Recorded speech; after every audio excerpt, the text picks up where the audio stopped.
Finally. আসসালামু আলাইকুম, hello beautiful people, কেমন আছো সবাই? আলহামদুলিল্লাহ, আমি তো অনেক ভালো আছি।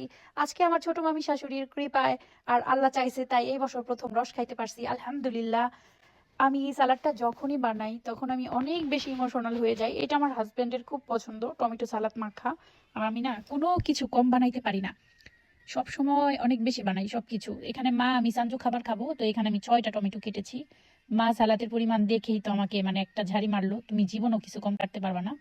আমি আস্তে করে বললাম যে মা, শেষ হইলেই তো হয়, কারণ আমি জানি সাঞ্জু আর আমি অনেক পরিমাণে সালাদ খাবো খাবার খাইতে বসলে।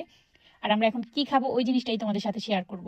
সব সময় তো অনেক সাজায় গুছায় খাবার দেখাই, তো আজকে দেখো আমাদের বাসায় 4-5 দিন আগে গেস্ট আসছিল, অনেক রাইস বেশি হয়েছিল। আর আমাদের রাইসটা গরুর দুধ দিয়ে রান্না করা হয়েছিল, 3 কেজি গরুর দুধ দিয়েছিল। তো মা এই রাইস বেশি হওয়াতে ফ্রিজে রেখে দিছিল। এখন অল্প একটু পানি দিয়ে ফ্রাই প্যানে ঢাইকা আস্তে করে অনেক বেশি গরম করে নিছে এই ধোয়া ওরা পোলাও আর টমেটো সালাদ। আর আজকে আমাদের বাসায় স্পেশাল কারি রান্না হয়েছে, আমার হয়েছে মুরগির। এই কারি রান্না করলে অনেক ভাল লাগে, যেহেতু মুরগি আমার অত পছন্দ না, আমি খাই সব খাবারই, কিন্তু মুরগির হাত পা চামড়া রান্না করলে আমার এত ভালো লাগে। তো আমি রাইস নিয়ে নিছি আর বেশি করে টমেটো সালাদ নিয়ে নিতেছি, কারণ বেশি না খাইলে তো আমার আজকে খবর আছে, কারণ যেহেতু আমি এতগুলা সালাদ বানাইছি। যদি সবাই খাইতো বাসার তাহলে হয়তো সবগুলা লাগতো, বাট সবাই খাওয়ার পরে আমি, মা, সাঞ্জু খাইতে বসছিলাম। দেখো আমি নিয়ে নিতেছি মুরগির চামড়া, হাত পাও ধোয়া ওরা গরম পোলাও। ও শীতের সন্ধ্যা বা রাতে এরকম খাবার খাইতে আমার খুবই ভালো লাগে। আমি আসলে ফুডি, আমি সবসময় অনেক বেশি খাবার খাই, এটা তোমাদের আমি সবসময় বলি।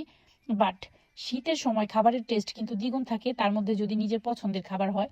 আমার সব খাবার পছন্দ, কিন্তু এই যে এই টাইপের খাবারগুলো আমার খুবই পছন্দ। একদম ধোয়া ওরা গরম খাবারটা আমি সবসময় অনেক বেশি লাইক করি। খাওয়া দাওয়া শেষে আমি সবেদা ফল কাটতে বসছি। জাপানের জাতীয় ফল পার্সিমন আর আমাদের বাংলাদেশের সবেদা একই, টেস্টও একরকমই লাগে আমার কাছে। তোমরা কে কে পার্সিমন ট্রাই করেছো অবশ্যই কমেন্টে জানাবা। আমার কাছে না পার্সিমন আর সবেদাকে এক জাতি মনে হয়, মনে হয় যে থাকে না মানে আপন ভাই বোন, চাস্তো ভাই বোন মানুষই তো, যে এই টাইপের, মানে একই ফল, চাস্তো খালতো এরকম আর কি। পার্সিমন আমি অনেক আগেই ট্রাই করেছি, 6 বছর আগে প্রথম ট্রাই করেছিলাম। খুবই সুমিষ্ট ফল হয়, আর সেম আমাদের দেশের সবেদা ফলটাও একদম অনেক মিষ্টি হয়, অনেক সুস্বাদু হয়। পার্সিমনের ভেতরে বিচি হয় না, আমাদের সবেদার ভিতরে বিচি হয়। তো আমি জানি না পার্সিমনের ভিতরে বিচি হয় কিনা, আমি জীবনে 4-5 বার ট্রাই করেছি মাত্র পার্সিমন, সর্বোচ্চ 5 বার হবে। তো তখন বিচি আমি দেখি নাই। তারপরে আমরা সবাই ফল খাওয়ার পরে চাটা বসাইছিলাম, আমি একদম খাঁটি গরুর দুধ আধা কেজিরে একদম অল্প একটু বানাই ফেলছি। তারপর আমি এখানে 4 কাপ চা বানাইছি। আমি তো চিনি খাই না, কিন্তু দুনিয়ার সব খাবার খাই, মিষ্টি খাবার খাই, বাট আমি চাতে চিনি খাই না, বুঝতেই পারো তোমরা। তারপরে চা খাওয়া শেষে আমার শাশুড়ি আজকে তার খাজানা বের করছে।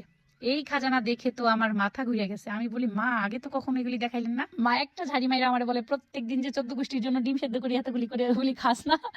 আমি হাসতে হাসতে বললাম কি, মা ওগুলা তো অবশ্যই খাই, কিন্তু একসাথে তো এতগুলো আনেন না। মা আমাকে আরেকটা ঝাড়ি মাইরা বলে কি, সব যদি খাই ফেলি এই মুরগিগুলা যে পালম, এগুলা যে কত আদার লাগে, এগুলি কি দিয়ে আনম? নিজেরা কিনে আনলে তো ওইটা কোনো আয় হইলো না। মুরব্বীদের কাছ থেকে কত আয় বরকত শিখতে হয়, দেখছো? মানে এই ডিমগুলা মায় আলাদা জমাইছিল, এগুলা বিক্রি করে মুরগির খাবার কিনে আনবে, আর আমাদের জন্য যেগুলো রাখা হয়েছে ওগুলা তো আমরা এভরিডে সেদ্ধ করে খাই সকালবেলা। মুরব্বীদের কাছ থেকে অনেক কিছু শেখার আছে আসলে, বড়রা যদি মাথার উপর থাকে ওই সংসার অনেক আয় উন্নতি হয়। এখন আমি ডিমগুলাকে বিক্রি করার জন্য নিয়ে যাব, আমি কিন্তু সিরিয়াস বিক্রি করার জন্য এখন বাইরে যাব। তো তোমাদের বলতে হবে এখানে কত হালি ডিম আছে। ভালো থাকো তোমরা সবাই, আল্লাহ হাফেজ, আসসালামু আলাইকুম। গল্প হবে আবার অন্য কোনো ভিডিওতে।